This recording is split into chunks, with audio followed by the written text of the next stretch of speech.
بسم اللہ الرحمن الرحیم۔ السلام علیکم۔ اس ویڈیو میں ہم کتاب احیاء العلوم کو آگے کنٹینیو کریں گے۔ اس سے پہلے اگر آپ نے سبسکرائب نہیں کیا تو لودھی آڈیو بکس چینل کو سبسکرائب کر لیں اور بیل آئیکن پریس کر دیں۔ تو شروع کرتے ہیں دعائے آغاز۔ آغاز میں تم یہ کلمات کہو: وجہت وجہی للذی فطر السماوات والارض، میں نے اپنے آپ کو اس ذات کی طرف متوجہ کیا جس نے آسمانوں اور زمین کو پیدا کیا، اور اس سے مراد محض چہرے کا ادھر متوجہ کرنا ہے کیونکہ تم قبلہ رخ ہو چکے ہو، اور اللہ تعالیٰ جہات سے پاک ہے کہ تم ادھر متوجہ ہو جدھر اس کا بدن ہے۔ اس سے مراد یہ ہے کہ دل کی توجہ آسمانوں اور زمین کو پیدا کرنے والے کی طرف ہو۔ تو تمہیں دیکھنا چاہیے کہ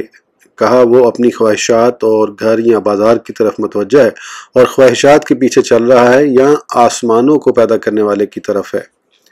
تمہیں اس بات سے بچنا چاہیے کہ نماز کا آغاز ہی جھوٹ اور بناوٹ پر مبنی ہو،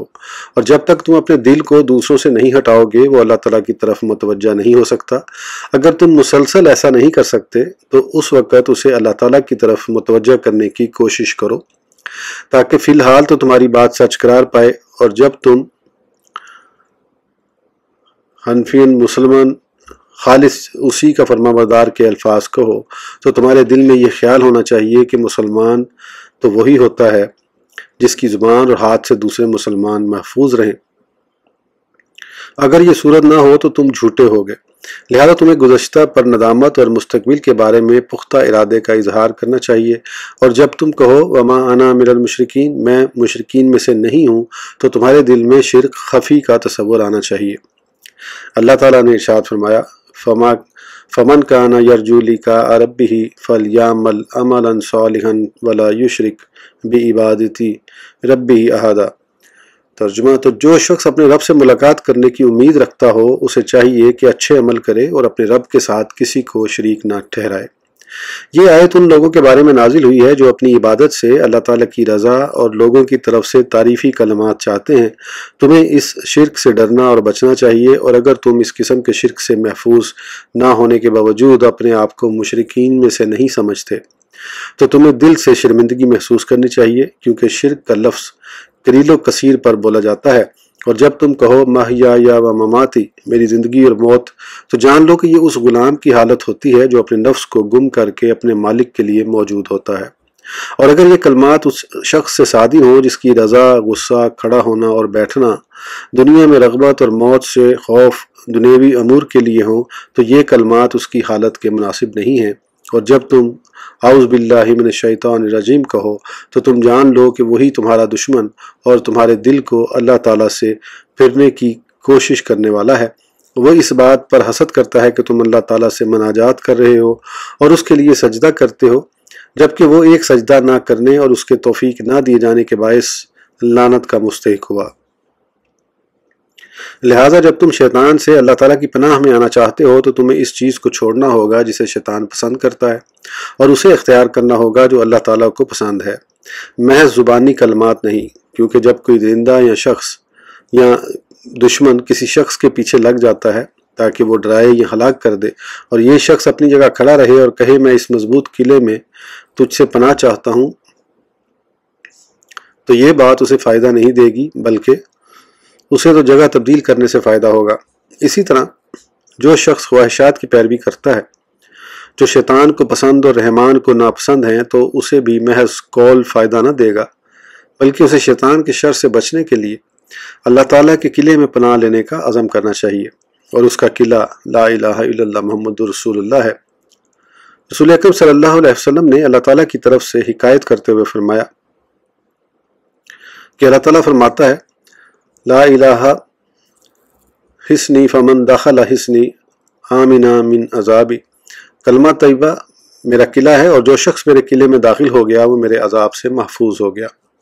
اور وہی شخص اس قلعے میں پناہ لے سکتا ہے جو اللہ تعالیٰ کے سوا کسی کو معبود نہ مانتا ہو، لیکن جو شخص اپنی خواہش کو معبود بنا لیتا ہے وہ شیطان کے میدان میں ہے، اللہ تعالیٰ کے قلعے میں نہیں۔ تمہیں جاننا چاہیے کہ شیطان کا فریب یہ ہے کہ وہ تمہیں نماز میں ذکر آخرت اور اچھے کاموں کی تدبیر سے دوسری طرف پھیر دے تاکہ وہ